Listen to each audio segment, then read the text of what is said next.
Hello, hello. It's still me, Pep from Copy Testing, and I'm here with Tara Robertson. Last time I hung out with Tara was at Inbound in Boston. It was, I think, the day before or after the 2016 election results. Wine was still had, times were good. Times are still good. Tara has since upgraded her career and is now leading customer marketing for Sprout Social. She's got 20 years of experience leading marketing and sales team. Oh my God, where does the time go? Anyways, Tara is here to share some nuggets of wisdom about review mining. Take it away. Great, thank you so much. Well, welcome everyone. I'm so excited to be here today. Thank you, Pep, and the entire Wynter Games team on making this event happen. Audience research is something that is very near and dear to my heart, so I'm excited to talk about it today. So as Pep mentioned a little bit about me, my name is Tara Robertson. I lead customer marketing at Sprout Social. If you're not familiar, we are a social media management platform offering deep social media listening and analytics, social management, customer care, and advocacy solutions to more than 25,000 customers worldwide. Before we get started, I wanted to share this quick link. I'm going to be leveraging a quick template today and walk you through the review mining process and how we actually have done it here at Sprout. You can access this template by visiting this link on this page. Feel free to bookmark it and run along with me. But I will give you the heads up that this is a lightning round. So I'm going to walk you through not only the what behind review mining, but also the how. It'll be fast, but hopefully this will give you a framework that you can walk away after these next 15 minutes and start mining yourself. So to kick it off, let's talk about what review mining is and why you should care about it. So simply put, here's a quick definition on review mining. It's the process of digging into reviews online in search of qualitative data that can help you gain a competitive advantage and proactively look at user feedback. And I like to say in a creative way. I also consider this actually as the scrappy and incredibly fast way to build audience research.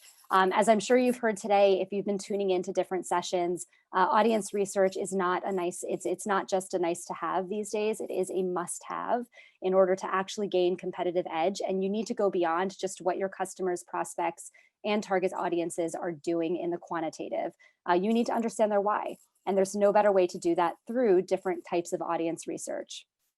But if you're something like many people, that often feels very overwhelming. It can take a long time. It can be a ton of work.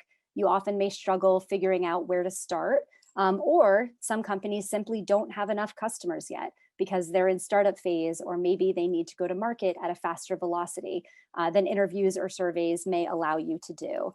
This is where review mining becomes extremely helpful. Now, I want to be careful in saying that this should never, ever, ever, ever replace a deeper stage audience research plan.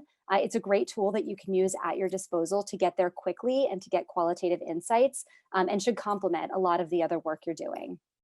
So then you'd ask, why review mining? Well, first off, reviews have become more and more popular and are a consumer's go-to resource when it comes to making any kind of purchasing decision. Especially within the course of the last year, internet, digital usage, everything has just been surging at an extreme rate, leaving more customers there to reply and look at reviews, testimonials, and recommendations online more than they ever have. In fact, when you dig in, and as this slide says, 93% of people, that's literally almost everyone, say reviews influence their purchasing decision. So think about that from your perspective. Last time you bought something, anything, online, did you read a review? If there wasn't one, did it maybe make you skeptical about that business? Or did you ask your friends for a recommendation on a product or a solution? Chances are that your answer to one of those questions was probably yes. And furthermore, when you look at what's out there, your options are truly infinite. So whether you're looking to read a book for business or personal entertainment, looking to purchase a new product, or considering running away to an Airbnb to social distance somewhere else, as we all know lots of people, including ourselves, are doing these days, your options are truly endless. So this slide is just a short example of some of the popular places we all go to make those purchasing decisions. The odds are your target audience is probably doing the same thing. So when it comes to figuring out what and where to mine your data, I want to make sure that you know it's important that it's not just about where you go, but also why. And so over the next couple slides, we'll talk about purpose and how to research in a way that drives you direction. And your starting point is to go through and think about the questions your target audience is at and where they're at in their journey. It's less important with regards to what site they're on and leaving a review on, and instead what solution they're looking to solve. So you want to ask yourself, who is my target audience? What are their goals? What solutions are they using today to achieve those goals? And if those solutions are online, where are they? That could be anything from a product to even a recent book purchase they made. And once you've answered those questions, the next step is to actually understand the framework that you'll be using. Again, with mining data, there is a lot of information out there, and that can feel really, really cumbersome to go through and get to any kind of statistical relevance. And so you want to start with a purpose and a framework that you can use to guide the mining. For me, I tie mining data to jobs to be done. And the jobs to be done methodology, which helps create a guideline to what information I'll try to digest and then parse through. I'm not going to go into details because we only have 15 minutes on the methodology, but hopefully you've had a chance to join the last session where Adrian Barnes dug into the jobs framework for creating buyer personas. If you didn't, a quick overview is that this framework is based on the theory that everyone is motivated by a purpose within their own lives. We've all heard this before. People don't buy features, they buy a better version of themselves and that dreamer state they're looking to get to. Now, while I don't consider myself a foremost authority on the topic, I do find the customer job statement a particularly useful framework when you're uncovering voice of customer data because it really helps give you that guideline to follow. So when looking at this statement, try to again, forget about demographics, try to forget about MQLs. Consider what job your customer is hiring you for, what that solution is. And we're going to use this statement as a blueprint for mining the data. And so you want to think about what is the situation and struggle that they are in that's causing them to look for the solution. What are their top motivators to then buy the solution? So I can, what is that desired outcome they're looking to drive? So given that framework, let's go ahead and look at the process for how to take this practice into action. For starters, a quick reminder, you can download the template I'm going to lightning walk you through over the next few slides, and there's 3 steps that you can take in order to get to your mined data and how to start parsing through that. The example that I'm walking you through is a true exercise I ran last year with a good friend and colleague of mine, Georgiana Laudy, who, if you aren't familiar with her, highly recommend you check her and Forget the Funnel out. Absolute mastermind when it comes to marketing and audience research as well. And what I wanted to model out is how the review mining process actually stood up against our more robust jobs to be done and audience research program we run internally at Sprout. We then presented this framework to a much longer workshop last year. And so this is a brief overview of that. What was really exciting in going through this process is, and surprising, is that the results in mining the data for Sprout Social showed us a 90% accuracy in all of the research that we did that took us 9 months to complete on our own interviews and surveys.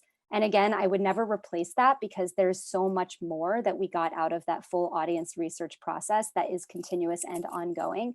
But this did give us a really good framework to start to move faster and more iteratively. So when jumping in, your first step is, of course, to head over to the review site that you are choosing.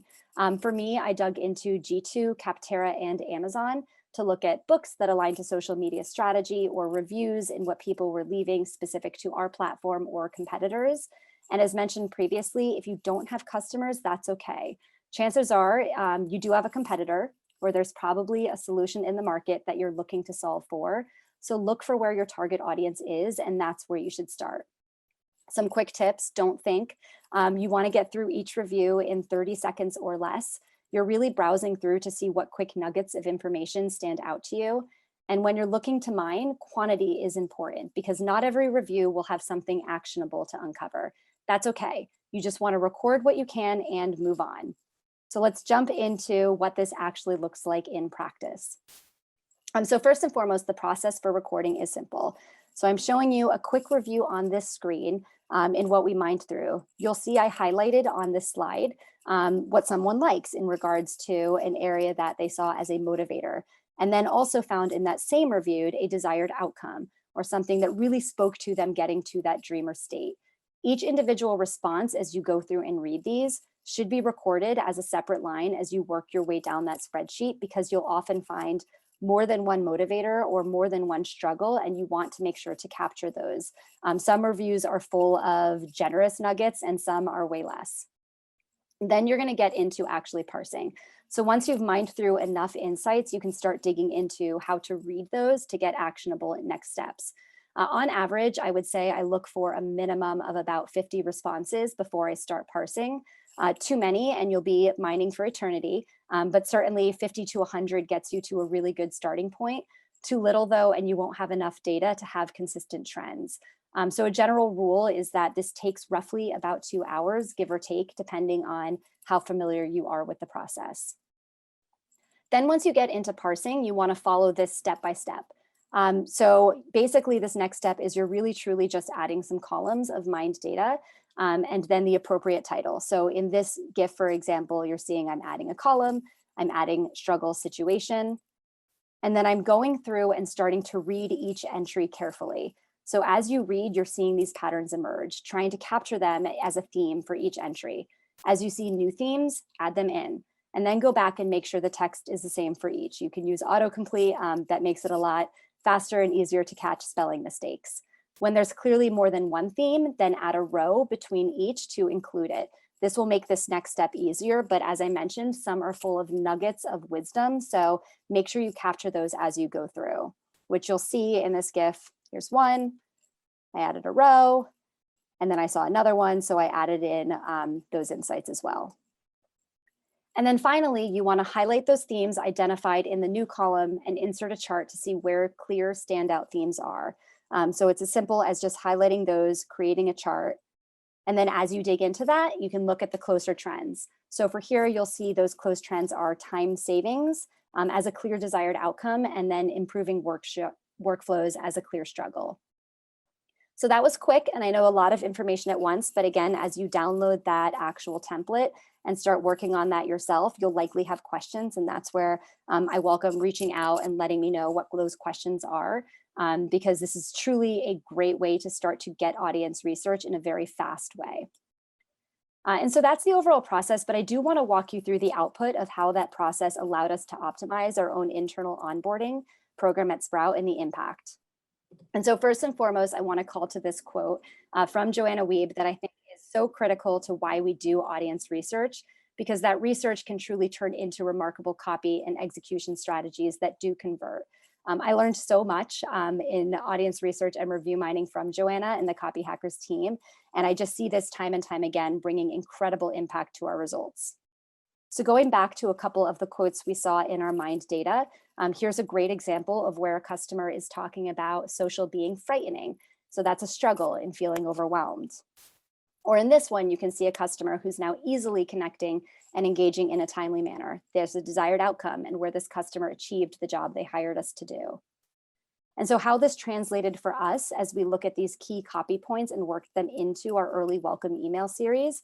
As I mentioned before, you can use this approach not just to onboarding though, to many different channels. So it can work for paid ads, lead gen, website copy, really you name it. It's really about finding those key trends and then speaking in the voice of your customer to then engage with them. For us, we were looking to improve the number of customers engaging with our onboarding program and starting to leverage Sprout. And so on the left, you'll see our original onboarding, which was performing okay. But then on the right, the new one, it was less design heavy and more importantly, really tied to that jobs research. So we specifically called out here for every one of our customers has a unique reason for using Sprout, but they all boil down to this, wanting to make greater impact in less time. Time and improving workflows, again, as the common struggle and desired outcome that we continued to run across.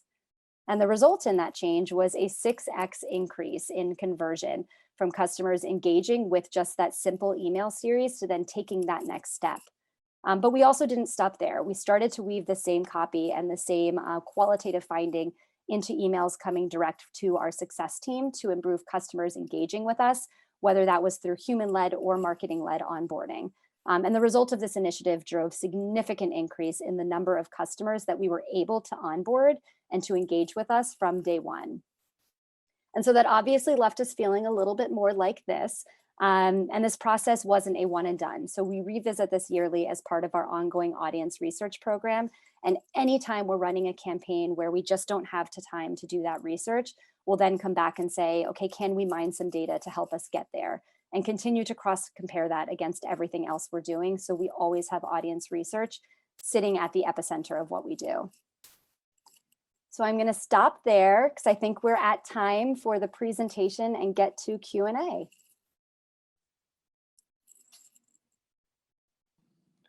Thank you very much.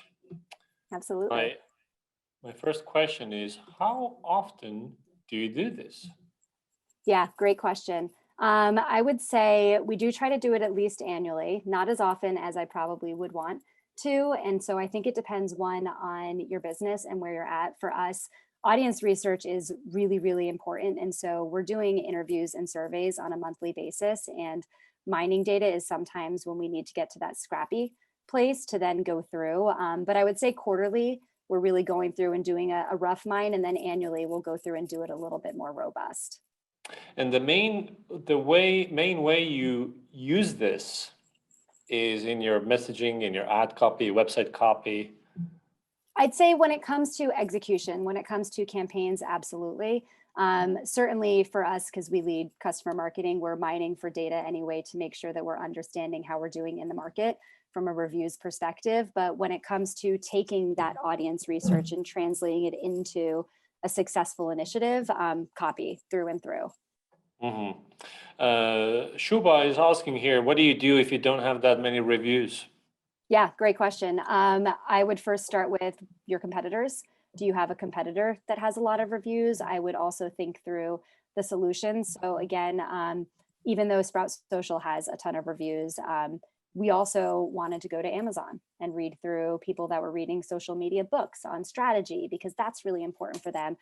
There are a ton of books and other things out there that exist that people are sharing their perspective on. So think about who your target market is and what they're searching for and where they're leaving reviews for that, and go there, because it really doesn't matter if it's your product. For me, I also care about mining Hootsuite or mining Sprinkler, which are competitors of Sprout, because that doesn't just give me visibility into the customer's perception of our competitors, but also the same problems that we're trying to solve.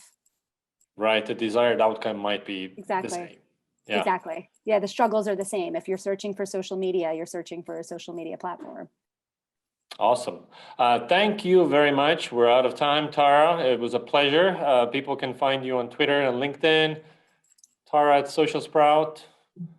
Yeah, Tara E. Robertson is my handle across every social network. So you connect with me there, or you can also email me, which is just tara@sproutsocial.com. Cool. Thank you very much. Great. Thank you so much.